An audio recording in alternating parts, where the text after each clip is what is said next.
In a crowded emergency room, beneath the glare of buzzing fluorescent lights, a 10-year-old black boy lay fighting for breath. His skin glistened with sweat, his small chest heaving with every shallow gasp.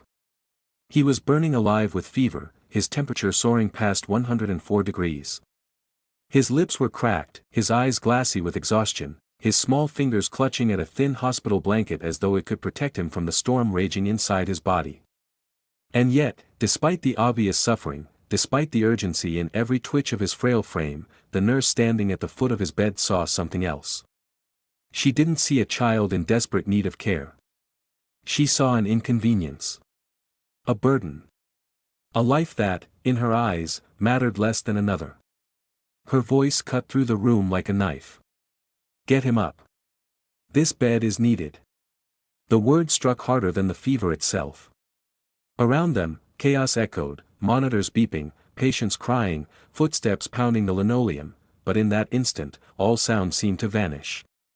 All that remained was the cruel command of a woman who had chosen to discard a child. The boy's eyes fluttered, confused, unfocused. He didn't understand. He was barely conscious, too weak to speak, too tired to protest. But the nurse didn't wait for consent.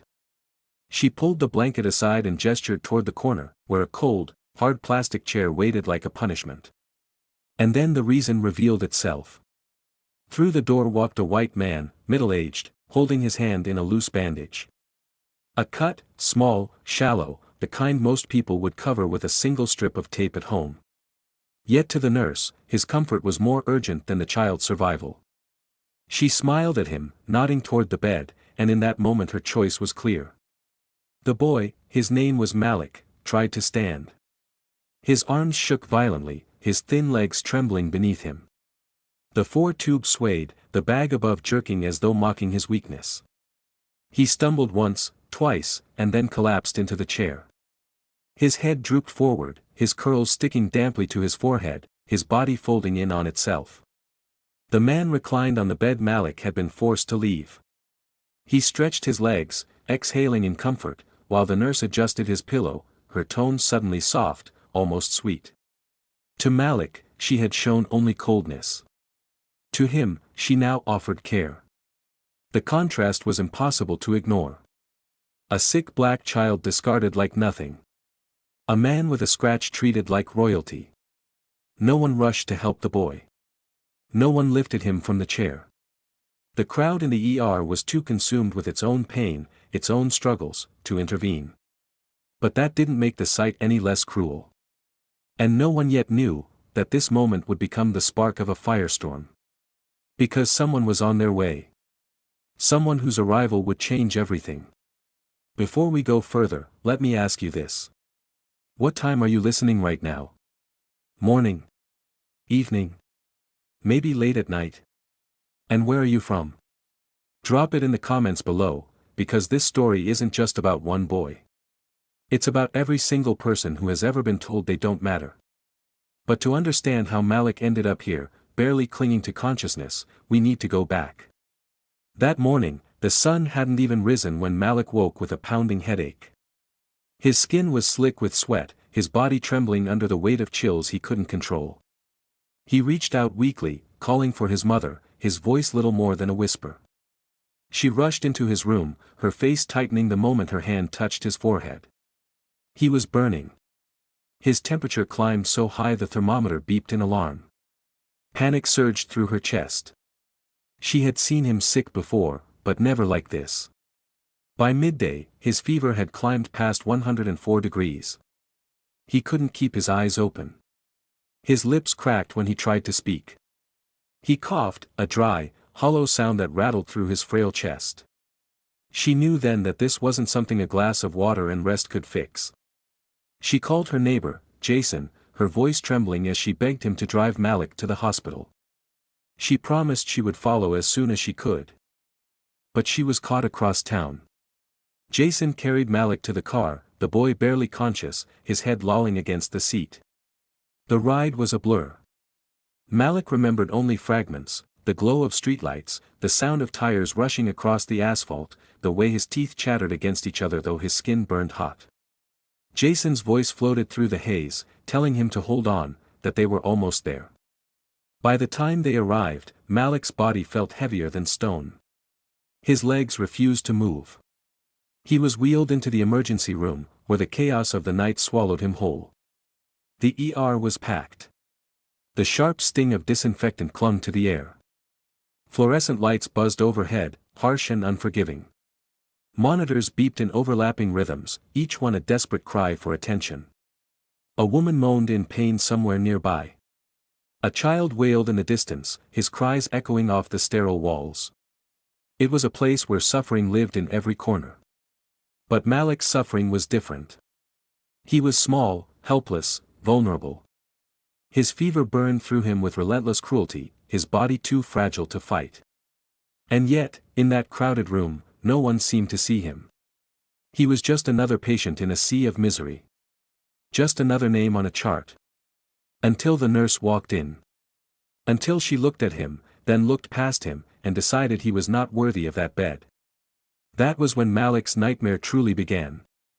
And it was only the beginning. Malik sat hunched on a hard plastic chair, his small body trembling with fever. The 4-tube dangled uselessly at his side now, the line stretched uncomfortably from where it had been yanked during the move. His eyes fluttered half-closed, his breath ragged. He looked less like a child waiting for care and more like a shadow fading from sight. Around him, the emergency room churned with its own chaos. A man groaned from a gurney across the hall. A woman argued with a receptionist about wait times. The sound of beeping monitors echoed, blending with the shuffle of hurried footsteps. Yet even in the noise, the silence around Malik was deafening. Some patients noticed. A mother holding her crying baby glanced at the boy, her eyes soft with pity. A young man sitting with a sprained ankle frowned, shifting uncomfortably as though he wanted to say something. But no one did. No one moved.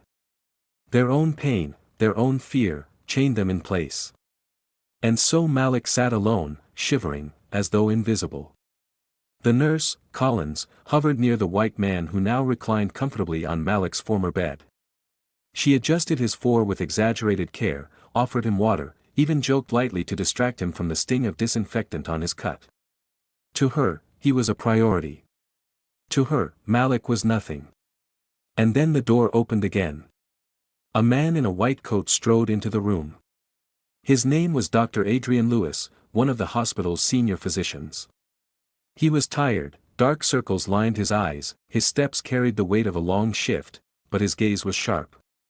He scanned the room, noting the details in seconds. And he saw Malik. A boy, barely upright, sweating, his lips pale, his eyes unfocused. A boy who should have been in a bed, under observation, not slumped in a chair like an afterthought. Dr. Lewis's brows furrowed. He turned to Nurse Collins. "What is this?" His voice was firm, not raised, but it carried authority. Collins straightened, defensiveness flashing in her eyes. "The bed was needed," she replied briskly. "The boy can sit there for now. He'll be fine." "Fine." Lewis's tone hardened. He pointed toward Malik. "That child is burning with fever. He needs fluids, constant monitoring. He should never have been moved." The nurse's lips pressed into a thin line. "I follow protocol," she said sharply. "We prioritize based on need. This gentleman here," she gestured toward the man resting comfortably on the bed, "was next on the list." Lewis's jaw tightened. He stepped closer, lowering his voice but sharpening every word. "You call a minor cut higher priority than a child fighting a 104-degree fever? Are you serious?" Collins crossed her arms. "It's not your decision, doctor. It's hospital procedure." The words hung in the air like a challenge. Patients shifted, sensing the tension. A few pairs of eyes darted between the doctor and nurse, the quiet sympathy for Malik growing stronger, but still unspoken. Dr. Lewis turned back toward Malik. The boy's head had fallen to one side, his eyes half-lidded. His breathing was shallow, each inhale a struggle. The sight ignited something in the doctor, frustration, anger, but above all, urgency. He knelt beside Malik, placing a steadying hand on the boy's shoulder. "Hey, buddy," he murmured softly, though his voice was edged with worry. "Stay with me, all right? You're not alone." Malik's lips parted, but no sound came out. His small body quivered beneath the doctor's touch. Lewis stood abruptly and faced Collins again. His voice was louder now, cutting through the noise of the ER. "This child needs immediate attention. Put him back in a bed. Now." The nurse stiffened, her expression icy. "I told you, doctor, the bed is taken. There's nothing more to discuss." The tension snapped like a wire pulled too tight. Lewis's frustration boiled over. "Nothing more to discuss. He's a child. You've risked his health, his life, just to follow some twisted interpretation of procedure. Do you even hear yourself?" A hush fell over the nearby patients. People leaned closer, listening. Even the man with the cut shifted uncomfortably under the weight of the argument, though he said nothing. Collins's face flushed, but her voice remained cold. "If you have a problem, take it up with administration. I did my job." Lewis glared at her, his fists clenching at his sides. "No," he said, his voice low but fierce.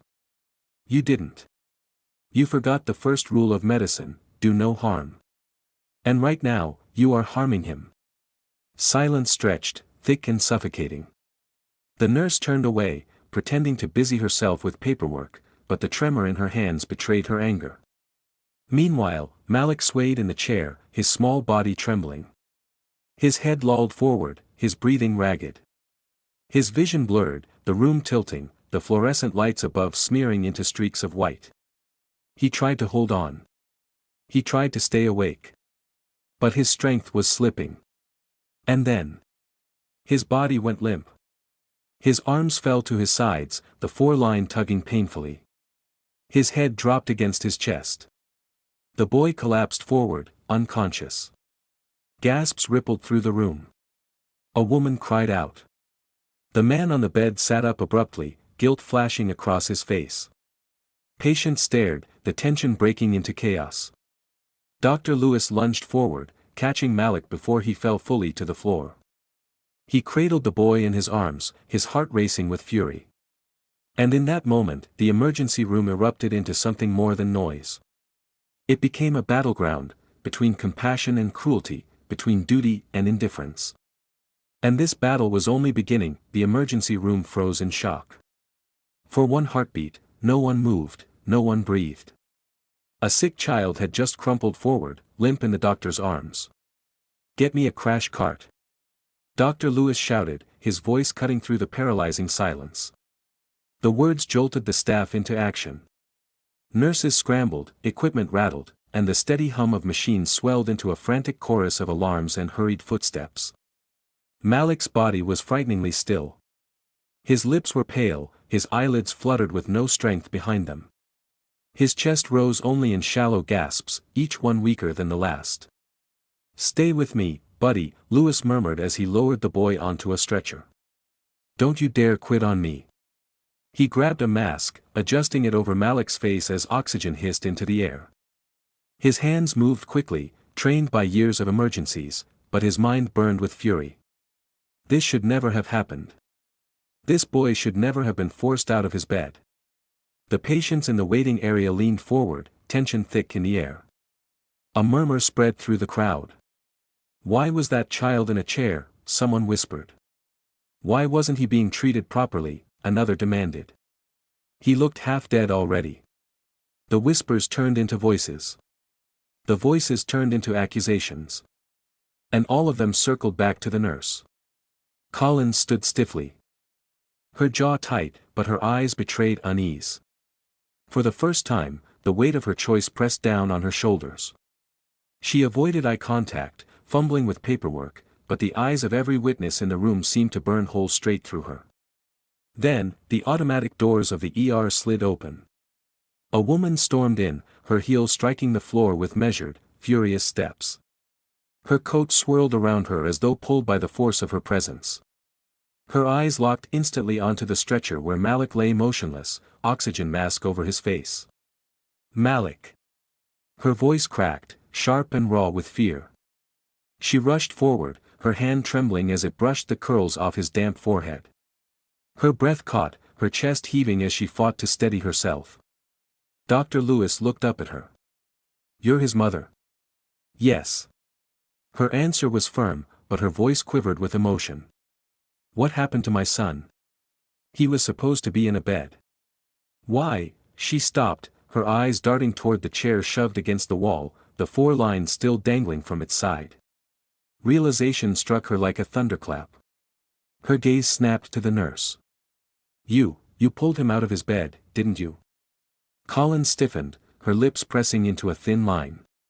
"Ma'am, I was following procedure." "Procedure?" The mother's voice cut like glass. "Procedure told you to throw a sick child into a chair. To strip him of care he desperately needed." The nurse faltered. He wasn't critical." "Not critical." Her voice rose, trembling with fury. "Look at him. Look at my child. Does this look non-critical to you?" The room went silent. Even the man who had taken Malik's bed shifted uneasily, avoiding her gaze. The weight of guilt pressed against the walls, suffocating in its intensity. Dr. Lewis placed a firm hand on the mother's shoulder. "He's stable for now," he said quietly. "But he should never have been moved." "You're right." Her eyes glistened with tears, but they didn't fall. She blinked them back, drawing in a sharp breath, her jaw setting into stone. Her fury was no longer just a mother's anger. It was something larger. Something heavier. She turned back to Collins, her words deliberate, her voice low but searing. "You made a choice tonight. And you will answer for it." Collins swallowed hard, her composure cracking. The whispers among the patients grew louder, their indignation echoing the mother's rage. The woman straightened, her presence commanding, her posture unyielding. She wasn't done. This wasn't over. Because what the nurse didn't know, what none of them knew, was who exactly they had just wronged. And the truth, once revealed, would shake more than just this hospital. The emergency room was no longer just noisy. It was restless. The sharp scent of antiseptic clung to the air, but now it mingled with something heavier, outrage. Patients shifted uneasily in their chairs, eyes darting between the boy on the stretcher and the nurse who had placed him in the corner. The murmurs had grown into voices, voices into accusations. "This isn't right. He's just a child. I saw it with my own eyes." She pushed him aside like he was nothing. A man in the corner raised his phone, recording the scene. Others followed, their cameras capturing every word, every gesture. The weight of judgment filled the room, pressing down on Nurse Collins like a storm cloud ready to burst.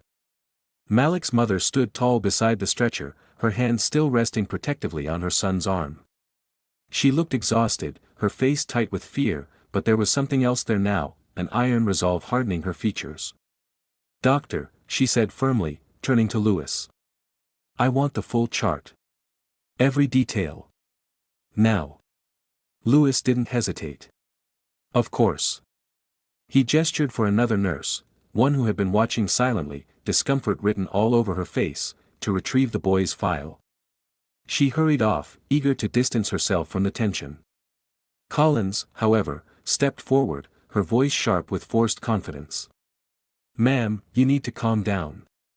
Your behavior is making this situation worse. I acted according to procedure." The mother turned, slowly, deliberately, until her gaze locked on Collins. The air seemed to still around them. "You dare tell me to calm down? You dared to leave my son gasping for air in a chair while you tucked in a man with a scratch on his hand. And you expect me to stay calm?" Her words struck like whips. Collins's confidence faltered, her eyes darting nervously toward the watching patients, toward the phones recording every second. "Ma'am, I didn't mean." "You meant every word," the mother cut her off, her voice like steel. "You meant to treat him as less than. And you did.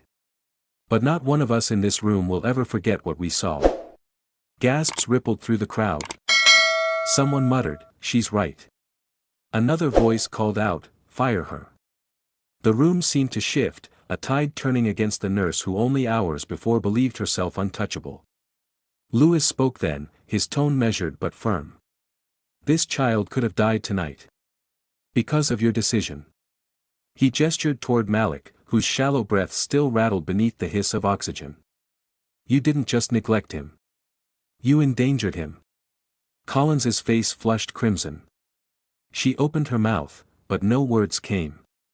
Her excuses shriveled in the air, useless against the truth that now spread like wildfire through the room. The mother turned back to the doctor, her expression softening just slightly. Please. Do everything you can for him. You have my word, Lewis replied, his voice steady. He'll get the care he deserves. She nodded, her hand trembling as she smoothed back Malik's damp curls. For a moment, she was simply a mother again, terrified, desperate, clinging to hope. But then her phone buzzed in her coat pocket, shattering the fragile silence. She glanced at the screen, her jaw tightening. Slowly, she lifted it to her ear. Her voice, when she spoke, carried a tone that made the room pause. Yes. I need it handled immediately. A pause. No, not later. Now. And make sure the board hears about this before morning. The patients exchanged curious glances. Even Dr. Lewis looked at her differently, a flicker of recognition dawning in his eyes. This wasn't an ordinary woman. Her presence, her command, the way her words seemed to ripple with authority, it was unmistakable. She ended the call, slipping the phone back into her pocket.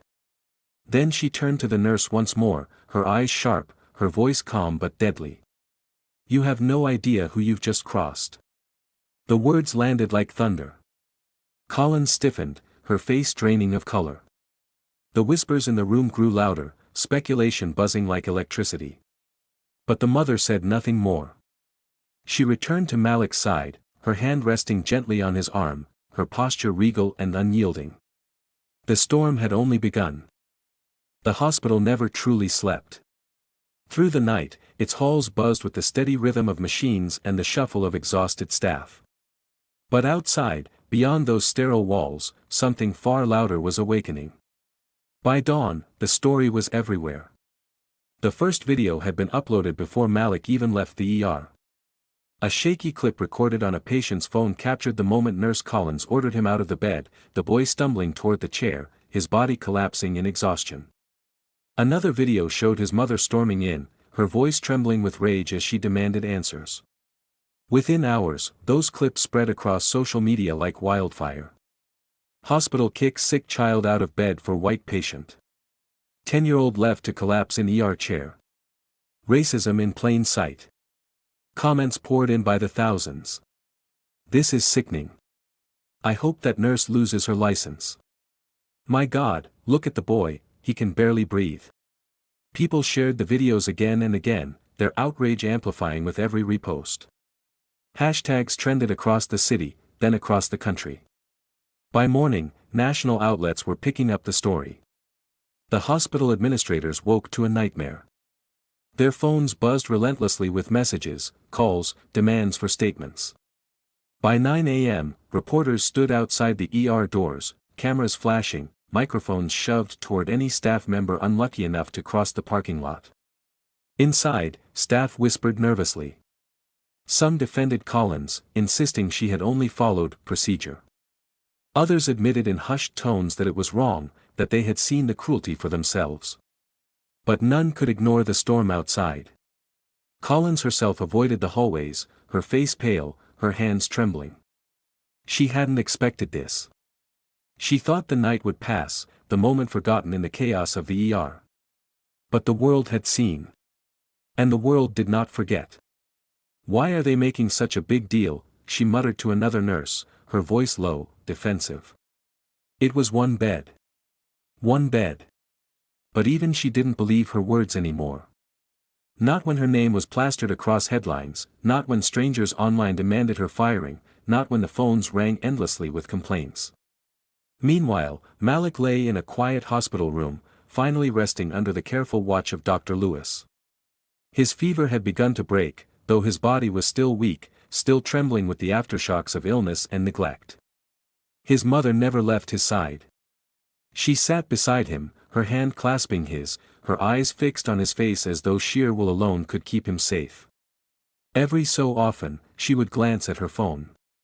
Messages poured in. Notifications lit up the screen with a relentless stream of headlines, tags, demands. But she didn't respond. Not yet. When Dr. Lewis entered, she lifted her gaze. "How is he?" "Stable," Lewis replied. His voice was steady, but his eyes were tired. "He'll recover." But last night, he shook his head. Last night could have ended very differently. Her lips tightened. She nodded once, her silence speaking louder than words. Lewis hesitated, then said quietly, "They're outside. Reporters. Protesters. People demanding answers. This isn't going away." She exhaled slowly, standing from her chair. For a moment, she looked weary, just a mother who hadn't slept, who had lived through her worst fear. But then her shoulders squared, her eyes sharpened. She was no longer just a mother at her son's bedside. She was something more.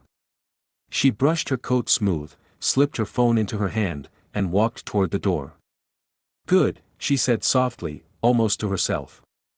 "It shouldn't go away." Collins caught sight of her from down the hall, her heart lurching as the woman's heels clicked sharply against the floor. Something about her presence chilled the nurse, more than the cameras outside, more than the online fury. Because this wasn't just about one child anymore. This was about justice. And the woman walking toward the hospital entrance carried justice in every step. When the doors slid open and she stepped into the flashing lights of cameras, the crowd erupted. Questions flew like arrows. "Ma'am, what happened to your son? Do you believe this was racial discrimination? Will you press charges against the hospital?" She paused. Letting the storm swirl around her, her face unreadable, her silence powerful. And then, slowly, deliberately, she raised her head and looked straight into the cameras. And with that single glance, the city knew, this fight had only just begun. The cameras flashed in rapid bursts, their strobe-like glare cutting through the early morning haze. The crowd outside the hospital buzzed with anticipation, voices overlapping as reporters shouted questions, their microphones extended like spears. Protesters held signs hastily painted in bold strokes, "Justice for Malik. Every child deserves care. End racism in healthcare." But when Malik's mother stepped forward, the noise began to fade. There was something in her presence, something commanding, unshakable, that drew silence like gravity. Even the reporters, hungry for sound bites, lowered their voices, their questions stalling on their lips. She stood at the top of the steps, her posture straight, her gaze steady. For a moment, she didn't speak. She let the silence stretch, let the cameras drink in her face, let the crowd lean forward in suspense. And then, her voice rose, clear, strong, and trembling with controlled emotion. "My son is 10 years old." The words cut through the air like a blade. The crowd stilled, every ear straining. He was burning with fever. Struggling to breathe. Alone, without me by his side. He needed care, urgent, immediate care. And instead of being treated as a patient, as a child in danger, he was thrown out of his hospital bed. Gasps rippled through the crowd. Reporters scribbled frantically, their cameras rolling. He was forced into a plastic chair, she continued, her voice tightening, while another patient, someone with nothing more than a minor injury, was given that bed. Why? Because that patient was white. And my son is black. The silence shattered. Shouts of outrage erupted from the protesters, their chants rising louder, angrier, echoing off the hospital's walls. "Justice! Justice! Justice!" She raised her hand, and the voices fell quiet again. Her eyes glistened, but no tears fell. She would not break here. Not in front of them. I cannot begin to describe what it feels like to see your child fighting for life while being treated as though his life matters less. No parent should ever know that pain. No child should ever be made to feel invisible. And yet, last night, that is exactly what happened here. Her voice cracked, just for an instant, but she steadied it, turning her pain into fire. This is not only about my son. This is about every black child, every mother, every father who has ever been told, silently, cruelly, that their suffering is less urgent, their lives less valuable. This is about every time racism disguises itself as procedure, every time injustice is excused as policy. A murmur swept through the crowd. Reporters leaned closer. Protesters raised their fists in solidarity. Inside the hospital, behind the glass doors, staff watched with wide eyes. Collins stood frozen, her face pale, her chest rising and falling in shallow breaths. She had thought the worst would be angry words in the ER, maybe a complaint filed with the administration. She had not imagined this, an entire city watching, listening, judging. The mother's words carried further still, broadcast live on social media, streaming on national news. Thousands were listening. By now, perhaps millions. My son survived last night, she said, her tone firm, her voice resonating with conviction. But that does not erase what was done. It does not erase the cruelty he endured. And it does not erase the truth, this hospital failed. And it failed because of prejudice. Because of a choice. She paused, letting the words hang heavy in the air. Reporters leaned forward, sensing the turn. But let me make something clear. Her chin lifted, her gaze hardened. This will not be buried. This will not fade away with tomorrow's news cycle. I will not stop until accountability is delivered. Not just for my son, but for every family who deserves better. The crowd roared, their chants thundering, accountability. Accountability. And then, for the first time, she pulled back the veil just slightly. Her voice deepened, sharpened, carrying a weight none could ignore. Many of you know me. Many of you know what I stand for. I have fought battles for this city before. And I will fight this one. Gasps swept the reporters. Cameras zoomed closer. Whispers rippled through the protesters. Recognition flickered across their faces. She wasn't just another grieving mother. She was someone more. Someone powerful. Collins's stomach dropped. The hospital administrators watching from their offices paled. The realization struck like lightning, they hadn't just wronged a child. They had crossed a woman whose voice could shake institutions. And now, she was speaking, the crowd outside the hospital swelled as the day wore on. Reporters jostled for position, cameras rolled without pause, and protesters' chants grew louder, echoing through the streets. It was no longer just about Malik. It was about something larger, something that had been festering in silence for too long. And then, at the center of it all, his mother stepped forward once more. This time, she wasn't just a grieving parent. She wasn't just a furious voice calling for justice. She was ready to reveal exactly who she was. My name, she said, her voice steady, unwavering, is Cassandra Hale. Many of you know me. For years, I have served as the mayor of this city. I have fought for education, for housing, for healthcare reform. And last night, I nearly lost my own child to the very system I have tried to fix. The crowd erupted in gasps. Reporters shouted questions, their voices frantic, but Cassandra raised her hand, and silence fell again. Yes, she continued, her gaze sweeping the sea of faces, I am not just Malik's mother. I am your mayor. And I stand here not in office, not behind a podium, but as a mother who watched her son be treated as though his life mattered less. And I will not, cannot, allow this city to ignore what happened. Her words rippled outward, spreading through microphones, through live streams, through television broadcasts. By evening, millions were watching across the nation. Cassandra's voice had become the voice of every parent who had ever feared the system would fail them. This is not about one nurse, she said firmly. This is about an institution that allowed prejudice to dictate care. This is about a hospital that failed in its most sacred duty, to protect the vulnerable. And this is about a city, our city, that must decide if we will tolerate this injustice, or if we will rise to change it. The chants resumed, louder than ever, change. Change. Change. Inside the hospital, chaos reigned. The administration scrambled, releasing statements, promising investigations. Collins was placed on immediate leave, her name now synonymous with cruelty across every news outlet.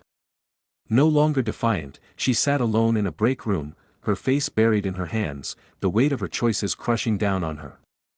Dr. Lewis, on the other hand, found himself approached by reporters, by citizens, even by colleagues who quietly thanked him for standing up that night. His exhaustion remained, but so did his conviction. He had fought for Malik when no one else would, and now, his integrity shone brighter than ever. And Malik himself, he was still weak, but his fever had broken. In his hospital bed, his proper bed this time, he stirred, his eyes fluttering open. Cassandra was there immediately, clasping his hand, her face softening for the first time in days. "Mom," he whispered, his voice small, fragile. "I'm here," she said, pressing a kiss to his forehead. "I'm not going anywhere." The boy closed his eyes again, this time not from exhaustion, but from peace. For the first time since the nightmare began, he could rest. But Cassandra could not. Not yet. By nightfall, the steps of City Hall were filled with protesters, their chants rising into the sky. Signs demanded justice, demanded reform, demanded accountability. Cassandra stood before them, no longer just a mother, no longer just a mayor, but a leader of a movement born from pain and forged in resilience. "My son's story will not be forgotten," she declared to the thousands gathered. "Because it is not only his story. It is ours. And together, we will make sure it never happens again." The roar of the crowd shook the city, carrying her words into every corner. The nurse's regret, the hospital's shame, the doctor's defiance, the boy's survival, all of it wove into a single truth: this was the moment change began. And as Cassandra looked out over the sea of faces, her son safe at last, she knew one thing with absolute certainty. Malik's pain had sparked a fire. And that fire would burn until justice was not the exception, but the rule.